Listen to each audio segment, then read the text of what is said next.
31 years old and still unmarried.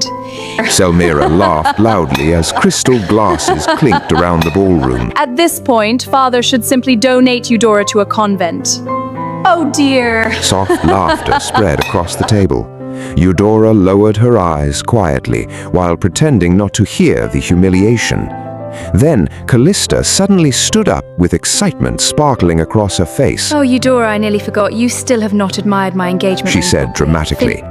The youngest sister walked proudly across the ballroom and stretched her hand directly before Eudora's face beneath the chandelier light. A massive diamond sparkled on her finger, surrounded by tiny sapphires. Several guests gasped immediately. Phineas spent nearly £5,000 on it. My goodness, look at that diamond. Though I suppose engagement rings are rather unfamiliar to you, dear sister.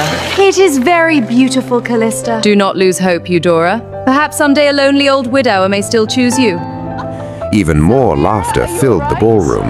Selmira nearly choked on her wine, laughing, while Lord Cedric slowly raised his glass. All my daughters brought honor to this family, he declared coldly. Then his eyes shifted toward Eudora. except one. The ballroom suddenly fell silent. Eudora felt humiliation burn across her face as every guest turned toward her. And just as she slowly pushed back her chair to leave the room, the enormous ballroom doors burst open. A royal servant's voice thundered across the estate. His Grace Duke Alaric Ravenshade. The entire ballroom froze.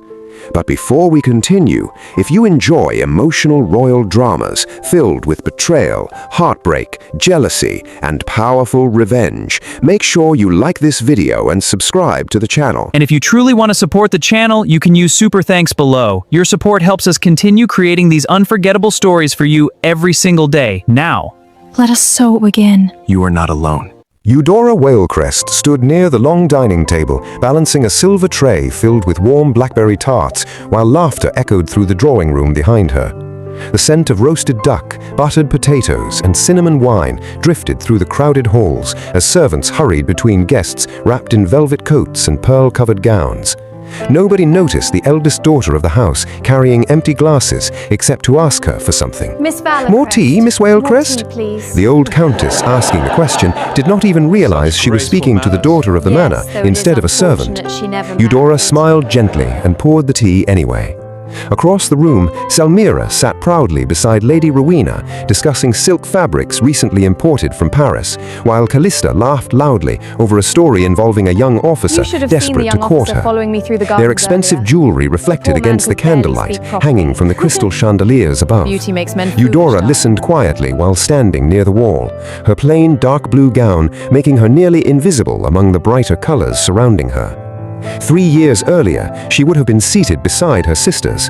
3 years earlier, men had asked for introductions during every social gathering. Now, people looked past her, as though she had slowly faded into the wallpaper of the estate itself. The Valecrest Manor stood as one of the grandest aristocratic homes in Northumberland, with towering marble fireplaces, endless corridors lined with golden portraits, and polished black staircases curving beneath painted ceilings. Lord Cedric guarded the family reputation with almost religious obsession.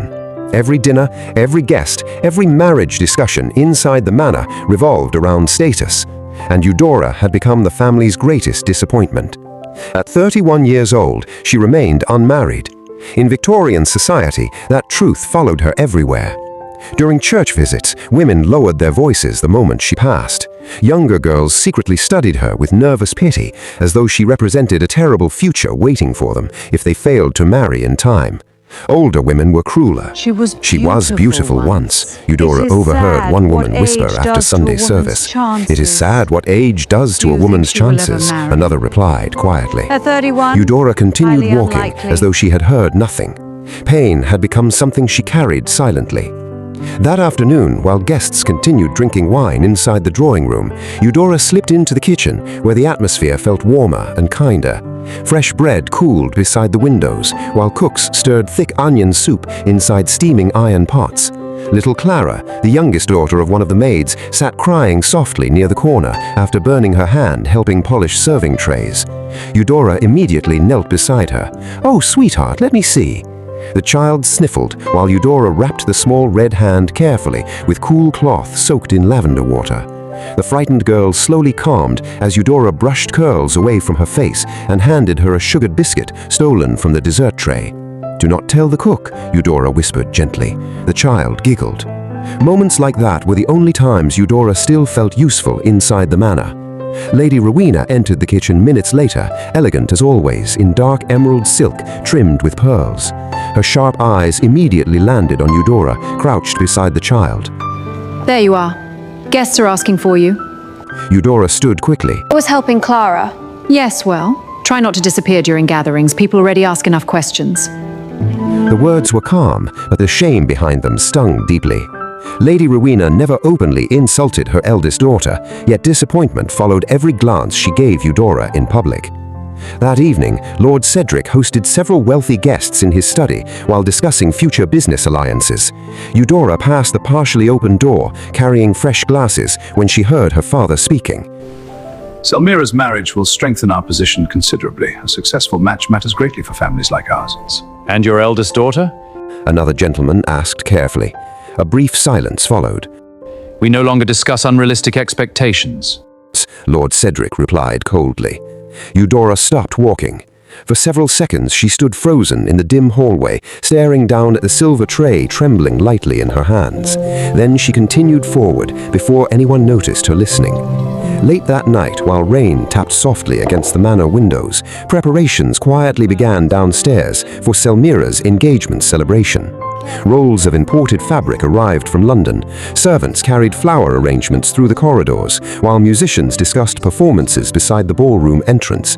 From the top staircase, Eudora watched everything silently as excitement filled the house around her. Another sister was preparing to leave her behind. The Valecrest estate transformed completely during the weeks leading to Selmira's engagement celebration. Carriages arrived daily, carrying boxes wrapped in velvet cloth, silver candle holders from London, imported roses from France, and enormous glass vases painted with gold edges. The ballroom smelled constantly of fresh lilies and melted candle wax, while servants rushed through corridors carrying folded silk tablecloths and trays of polished crystal glasses. Every conversation inside the manor revolved around Selmira. Lady Rowena spent entire afternoons discussing guest lists and gown fittings, while Lord Cedric proudly boasted about Viscount Hadrian Morell's family name to every visitor willing to listen. Musicians arrived 2 days before the celebration and practiced waltzes late into the evening beneath the painted ceilings of the ballroom. Meanwhile, Eudora worked quietly behind everything. She supervised flower arrangements, helped organize guest rooms, checked seating placements, and calmed nervous servants terrified of making mistakes before important nobles. By the morning of the celebration, exhaustion weighed heavily beneath her eyes, yet nobody thanked her once. Selmira swept through the manor like royalty already crowned. Her engagement gown, made from pale gold satin imported from Paris, shimmered whenever she moved through candlelight. Diamond earrings rested against her neck, while maids adjusted her long gloves every few minutes. You missed a ribbon near the west staircase. Selmira complained carelessly while passing Eudora in the corridor. Honestly, if you cannot manage decorations properly, perhaps you should leave them to professionals. Eudora quietly fixed the ribbon herself.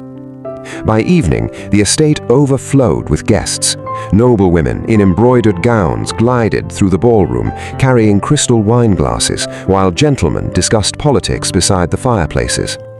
Platters of roasted pheasant, glazed carrots, buttered potatoes, smoked salmon, and sugared pastries covered the dining tables beneath golden candlelight. Eudora stood near the musicians, arranging fresh glasses, when an elderly duchess approached her kindly. You are Lord Cedric's eldest daughter, are you not? Such a lovely face. Tell me, child, when shall we celebrate your engagement? The question struck like a needle beneath her ribs. Before Eudora could answer politely, another woman nearby sighed softly. At her age, good matches become difficult. A third added in a whisper, clearly meant to be heard. One must admire her composure. Excuse me. Eudora forced a smile and excused herself. The humiliation worsened later during dinner. Selmira sat proudly beside Viscount Hadrian while guests toasted their future together. Hadrian smiled charmingly through the evening, though Eudora noticed his hands trembling slightly whenever servants refilled his wineglass.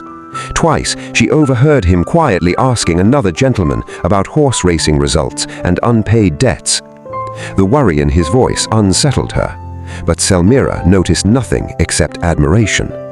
When dessert arrived, Lady Rowena instructed Eudora to help distribute plates personally among the guests because several servants had become overwhelmed. As Eudora placed lemon cakes before the table, Selmira laughed loudly beside her fiancé. Careful, sister. She teased. Continue serving guests this well. People may mistake you for household staff. Several guests laughed awkwardly. Eudora lowered her eyes and continued walking. Then Selmira added even louder, Though perhaps managing dinners is the closest Eudora shall come to running a household of her own. This time the laughter spread wider across the ballroom. Lady Rowena immediately leaned toward Eudora with a tight smile frozen on her face. Smile. Do not embarrass the family by appearing sensitive. Eudora nodded silently while shame burned across her chest. Hours later, after the guests departed and the music finally ended, Eudora locked herself inside her bedroom. The silence there felt unbearable after an evening filled with forced smiles and humiliation. She sat at her vanity, still wearing the same dark blue gown, while tears rolled quietly down her cheeks. A soft knock came at the door. Mara entered carrying warm milk, sweetened with honey. "I thought you might not sleep tonight," the maid said gently. Eudora wiped her face quickly. "I am being foolish." "No, you are being hurt." Tonight. The kindness in those I am words being nearly made foolish. Eudora cry again. No, you are being hurt. The wedding took place 3 weeks later beneath grey winter skies.